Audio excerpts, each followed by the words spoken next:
मुरली महावाक्य है, गूंजी विनाश की वाणी फिर भी कितनी कल्याणी। गाते हैं कि गला ही काला हो गया। कहावत है, बाकी गला वाला कोई काला नहीं हो जाता है। ये तो गले में से जो आवाज़ निकलती है ना, गूंजी विनाश की वाणी फिर भी कितनी कल्याणी। कैसी वाणी विनाश करा देती है, सबकी हिम्मत पस्त हो जाती है तो कुछ भी नहीं बचता। गूंज कब पैदा होती है और विनाश कल्याणकारी कैसे साबित हो सकता है? गूंज पैदा होती है, शंख ध्वनि जब बजती है तो गूंज पैदा होती है, वाणी गूंजती है। जैसे आकाशवाणी होती है तब भी गुंजायमान ध्वनि है, क्योंकि उसके लिए चाहिए खाली स्थान, स्पेस चाहिए। स्पेस माना पूर्व की अवधारणाओं से मुक्त मन चाहिए। इसीलिए गीता का भगवान अर्जुन से कहते हैं, हे अर्जुन तू कोरा कागज बन जा। ऐसी वाणी देवी देवता धर्म वालों के लिए कल्याणकारी साबित होती है। और जब मूल धारणा पता चल गई तो उसके विपरीत जितनी भी धारणाएं हैं, वो विधर्मी धारणाएं, उनकी सब पोल पट्टी खुल जाती है, जिनको हम अपना समझे बैठे थे। क्योंकि मन बुद्धि रूपी आत्मा के अंदर ही अनेक धारणाएं काम करती हैं। तो बाहर की दुनिया के विनाश की बात नहीं है, मन बुद्धि रूपी आत्मा के अंदर की सारी अज्ञानता के विनाश की बात है। आत्मा के अंदर कितनी विधर्मी धारणाएं हैं, ये उनके विनाश की बात है।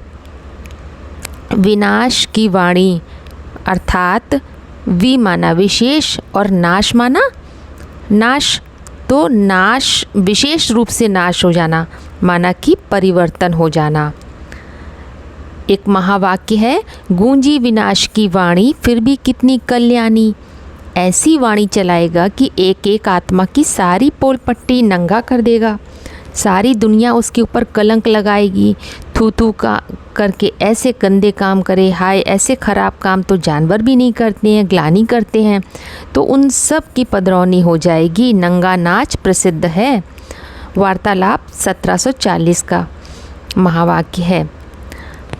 अब प्रश्न उठता है, विनाश में कल्याण कहाँ से आया? तो विनाश का अर्थ है कि विनाश में ही विपरीत नाश हो रहा है, विनाश में ही स्थापना छुपी है। इसीलिए विनाश भी कल्याणकारी साबित हो जाता है। ये राज है, सिर्फ संगम युग में ही ये राज छुपा हुआ है कि दो विरोधी बातें पैरेलल चलती हैं साथ साथ। इसीलिए हर आत्मा बोला है, हर आत्मा का पार्ट है स्थापना, पालना और विनाश का। जो जैसी स्थापना करेगा वैसा ही उसे पालन करना होगा, क्योंकि उसने अपनी बिंदु रूप स्टेज में परिधि यहीं पर बना ली है। अब जैसे ही उसने परिधि बना ली है तो उसको उसी दायरे के अंदर काम भी करना पड़ेगा, क्योंकि विनाश का काम संपन्न करना या न करना ये बीज रूप आत्मा के हाथ में है। जिसने जैसा बोया उसे वही काटना पड़ेगा। जो वाणी गुंजाएगा तो मुख से बोलेगा, कोई तो व्यक्तित्व होगा। एक व्यक्ति में अनेकों व्यक्तित्व समाये हुए रहते हैं, और ये काम अधोमुखी मन से नहीं हो सकता है, लीनियंसी के पार्ट के द्वारा ये कार्य नहीं हो सकता है। जब सत्य स्ट्रिक्ट रूप से अंदर बैठ जाता है मन बुद्धि के, तब ये बात समझ में आ जाती है कि बुरा जो देखन मैं चला, मुझसे बुरा ना कोई। तो दूसरों को उठाने का काम तो बाद में होता है, पहले अपनी नीचे गिरी हुई हस्ती को ऊंचा उठाने का काम करते हैं। तो स्वयं के पुरुषार्थ के लिए पहले रौद्र रूप धारण करना पड़ता है। उसके लिए जो वाणी गुंजायमान होती है वो सहयोगी बनती है। शंख में जैसे अंदर पोलार होता है। बाबा एग्जाम्पल देते हैं कि आकाश पोलार होता है तो पोलार में आवाज़ गूंजती है।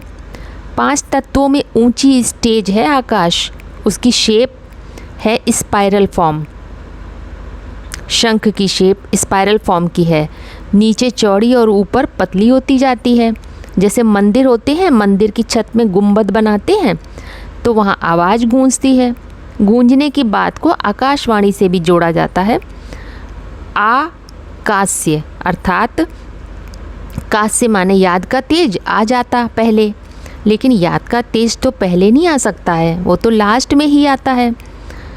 मुरली महावाक्य में बोला है, निराकार शिव ने साकार में प्रवेश करके रौद्र रूप धारण किया तो गाते हैं, गुंजी विनाश की वाणी फिर भी कितनी कल्याणी। अब निराकार शिव माना निराकारी ज्ञान, यूनिवर्सल सत्य को जब बुद्धि स्वीकार कर लेती है कि हम देह नहीं हैं, आत्मा है, और उसी के आधार पर चिंतन मंथन करते हैं, तब बुद्धि रूपी हाथ में जैसे कि टॉर्च आ जाती है, जिससे पेनिट्रेटिंग पावर या भेदन क्षमता उसकी बढ़ जाती है, तो बुद्धि सूक्ष्म बनती जाती है। पुरुषार्थ की संपन्न स्टेज में रौद्र रूप धारण करते हैं। रुद्रावतार बुद्धि की सूक्ष्मता इतनी हो जाती है तो गहराई में जाने का मादा डेवलप हो जाता है कि सनातन सत्य तक पहुंच जाते हैं। तो बीच में तब कोई भी दैहिक परिभाषा डिस्टर्ब नहीं करती है। बुद्धि रूपी हाथ में टॉर्च आने के बाद अंदर ही अंदर गुरुवाणी चलने लगती है, क्योंकि मन बुद्धि अंदर की तरफ मुड़ जाती है, जिसे आकाशवाणी भी कहते हैं। बुद्धि का तीखापन सूर्य का कार्य करता है। सूक्ष्म बुद्धि के आधार पर मन ऊर्ध्वमुखी हो जाता है। उस स्टेज को फॉलो करने वाली मन बुद्धि की स्टेज पर महावाक्यों को ही रिसीव करते हैं। महावाक्य माना ऐसी वाणी जिसके आधार पर ट्रांसफॉर्मेशन हो जाए, बदलाव आ जाए, क्योंकि सारी पढ़ाई किस लिए है? बदलाव के लिए। जो नीचे गिरी हुई धरनी है, धारणा शक्ति, वो ऊपर उठ जाए। धरनी अर्थात धारणा शक्ति नीचे गिरने से जो अकल्याण हो रहा था अब कल्याण में बदल जाता है। तो पुरानापन जो सभी पुरानेपन का विनाश या विपरीत नाश होता है, तो वो कल्याणकारी कैसे है? निरंतर ज्ञान जल में रमण करने की स्थिति के आधार पर जो अंदर अंदर ज्ञान का चिंतन मंथन चलता है, जो अंदरूनी वाणी चलती है, जिसे गुरु वाणी भी कहते हैं, जिसके आधार पर ज्ञान का बीज विस्तार को पाता है, वही है नारायण की प्रत्यक्षता माना सत्य में रमण करने की मन बुद्धि की स्टेज। पहले रुद्रमाला तैयार होती है। मनुष्य आत्मा अपने लिए पहले रौद्र रूप धारण करके पुरानी धारणाओं को खत्म नहीं करेगी, पुरानेपन को खत्म नहीं करेगी, तो नए को कैसे रिसीव करेगी? जब विस्तार पूरा हो जाता है तब सार प्रत्यक्ष होता है, सत्व मूल भावना प्रत्यक्ष होती है, माना कि लक्ष्मी जो भारत माता है, मन के ज्ञान के सार में टिकने वाली स्टेज, आत्मभाव वाली प्रकृति। मूल भावना जब सत्य से कनेक्ट हो जाती है तो ज्ञान के सार में टिक जाते हैं, जैसे कि देवी देवताएं।